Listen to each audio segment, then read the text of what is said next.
Time for free segment, যেখানে আপনাদের করা প্রশ্নের উত্তর দিয়ে থাকি আমরা। সরাসরি চলে যেতে চাই প্রথম প্রশ্নে। সোহেল তানভীর তিনি বলছেন এটা বাংলাদেশের জন্য টেস্ট আর ইন্ডিয়ার জন্য টি-20 ছিল কিনা। টি10 বললে আসলে ভুল হবে না, কারণ ব্যাটিংটা তো টি10 স্টাইলে করেছে। 25 ওভারে যখন 285 রান করবেন, বা একই সাথে এক ম্যাচে আপনি যখন দ্রুততম 50, দ্রুততম 100, দ্রুততম 150, 200 এবং 250 রানের রেকর্ড ভাঙবেন, সেটাকে টি20 না বলে টি10 বললেও আসলে ভুল হয় না। কারণ 3 ওভারে তারা 50 তুলেছে, যেটা টি20তে হয় না। টি20তে 50 তুলতে সাধারণত 5-6 ওভার ইউজ করা হয়। 10 ওভারে তারা 100 তুলেছে, সেটাও আমরা টি20তে হরহামেশা দেখি না। টি10 স্টাইলেই তারা শুরুতে ব্যাটিংটা করেছে। পরের দিকে যখন বাংলাদেশ ফিল্ডারদেরকে ছড়িয়ে দিয়েছিল, তখন গিয়ে হয়তো টি20 ফরম্যাটে সেই ম্যাচটা নেমে এসেছিল। বাংলাদেশ টেস্ট খেলেও ইন্ডিয়া টি20 তাদের রান রেট 8 এর অনেক বেশি। এবং পরের কমেন্টে যদি চলে যায়, গুরুত্বপূর্ণ কমেন্ট করেছেন আর যে মারুফ রানা। তিনি প্রশ্ন করছেন যে সমস্যাটা কোথায় ছিল, বাংলাদেশ খারাপ ব্যাটিং করেছে নাকি ভারত ভালো বোলিং করেছে? বাংলাদেশ খারাপ ব্যাটিং করেছে, ভারত খুব ভালো বোলিং করেছে। এটা না বলে ভারত খুব ভালো চাপ তৈরি করতে পেরেছে এটা বলা উচিত। ভারত যেভাবে ব্যাটিংয়ে নেমেছে, যে ধরনের ইন্টেন্ট দেখিয়েছে, প্রথম বল থেকে 6-এর জন্য ছুটেছে, সেটা বাংলাদেশের ঘাম ছুটিয়ে দিয়েছে।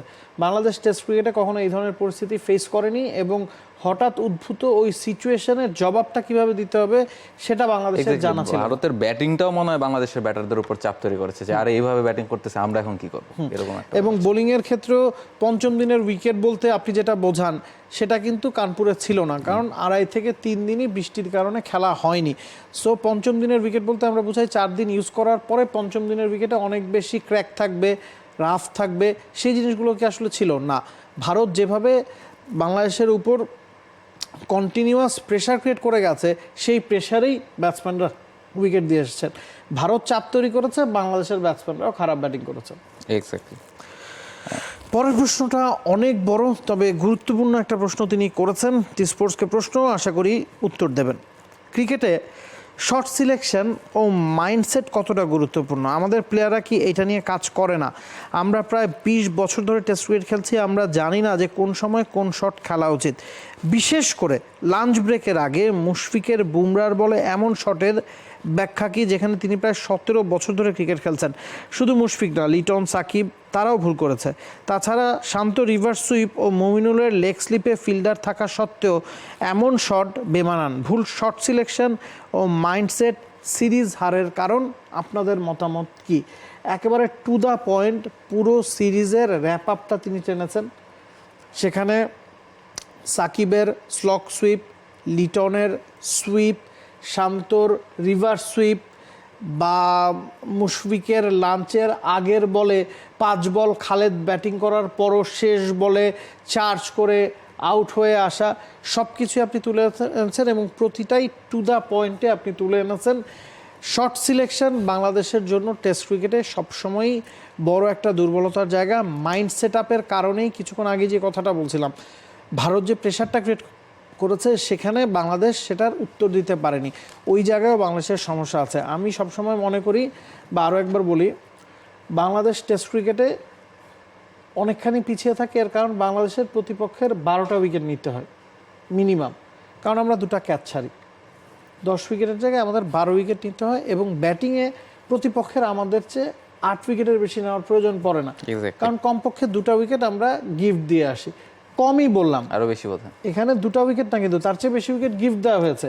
আবার ক্যাচ ছাড়ার কথা যদি আপনি বলেন, কোহলির স্টাম্পিং আমরা মিস করেছি, রোহিত শর্মার ক্যাচ ধরে আমরা আবেদন করিনি, কোহলির রান আউট আমরা মিস করেছি।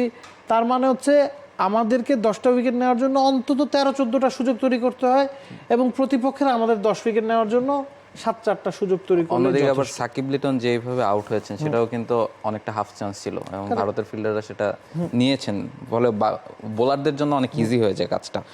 পরের কমেন্টে যদি যে মাহফুজ তালুকদার, তিনি কমেন্ট করেছেন, টেস্টে যদি এই অবস্থা হয় তাহলে টি20তে এই বাংলাদেশকে নিয়ে কতটা আশাবাদী? টেস্ট আর টি20 ডিফারেন্ট বল গেম। টেস্টে পার্থক্য দুই দলের মধ্যে যতটা ফুটে ওঠে, টি20তে তার চেয়ে অনেকখানি কম ফুটে ওঠে। টি20তে একজন ক্রিকেটারের পক্ষে ম্যাচ জিতিয়ে দেওয়া সম্ভব। আপনি একটা খুব ভালো পাওয়ার প্লে পেলেন, 6 ওভারে 60 রান তুলে ফেললেন, বাকি ব্যাটসম্যানদের উপর চাপ কমে যায়, তখন হয়তো আপনি ফ্রন্ট ফুটে চলে যেতে পারেন। আপনি পাওয়ার প্লেতে 2-3টা উইকেট নিয়ে নিলেন, বাকি ব্যাটসম্যানদের উপর তখন চাপ তৈরি হয়ে যায়, তখন আপনি ম্যাচ জয়ের সিচুয়েশন তৈরি করে ফেলতে পারেন। বা আমরা আয়ারল্যান্ড, সাউথ আফ্রিকার ক্ষেত্রে যেটা দেখেছি, 2 ওভারে যখন 20-22 রান দরকার, আপনি ম্যাচের দখলটা নিজেদের কাছে রেখেছেন। একটা ভালো ওভার, একটা ওভারে আপনি 5-6 রান কনসিড করলেন, শেষ ওভারে 16 রান দরকার, আপনি ম্যাচ জিতে যেতে পারেন। তো টেস্টটা টি20কে মেলালে হবে না। টি20তে বাংলাদেশের পক্ষে অনেক বেশি ফাইট করা সম্ভব, এবং টি20 দলটা বাংলাদেশের ইন্ডিয়ার দলের তুলনায় এক্সপিরিয়েন্সের দিক থেকে অনেকখানি এগিয়ে আছে, কারণ ভারত কিন্তু টেস্ট খেলা কোনো ক্রিকেটারকেই টি20 স্কোয়াডে রাখেনি। তবে ভারতের সুবিধা হচ্ছে আইপিএলে যে ধরনের সিচুয়েশনে ম্যাচ খেলে এই ক্রিকেটাররা অভ্যস্ত, ইন্টারন্যাশনাল ক্রিকেটে এসে তাদেরকে খুব বেশি মানিয়ে নেওয়ার দরকার পড়ে না, ওই জায়গাটাতে ভারত এগিয়ে থাকছে। তবে এক্সপিরিয়েন্স বাংলাদেশ কতটুকু কাজে লাগাতে পারে সেটা একটা বিবেচ্য বিষয়। শেষ কোশ্চেন, এইচএস শ্রাবণ, সাকিব আল হাসানের শেষ কথা মিরপুর নাকি কানপুর, আপনাদের কি মনে হয়? আমরা মূলত এই বিষয়টা নিয়ে অনেকক্ষণ আলোচনা করেছি। সাকিব আল হাসানের শেষ টেস্ট হয়তো কানপুরেই হয়ে গিয়েছে। পরিবর্তিত পরিস্থিতিতে যদি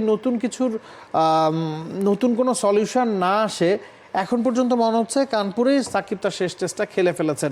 সাকিব যদি কোনো স্টেটমেন্ট দেন মাশরাফির মতো, বা সরকার বা ক্রীড়া উপদেষ্টার তরফ থেকে যদি নতুন ধরনের কোনো বক্তব্য আসে, যে নিশ্চয়তা সাকিব চেয়েছেন, অবস্থা দৃষ্টে মনে হচ্ছে সেটা এখনও পর্যন্ত দেওয়ার মতো অবস্থায় সরকার বা ক্রীড়া মন্ত্রণালয় নেই। সে কারণেই কানপুরেই হয়তো সাকিব তার শেষ টেস্টটা খেলে ফেলেছেন, যদি না পরিস্থিতি বদলায়। ক্রিকেট শো আজকে শেষ করছি এখানেই। For more updates, subscribe to our YouTube channel and click on the bell icon. Follow us on Facebook and Instagram. Download T-Sports app to enjoy exciting games and highlights.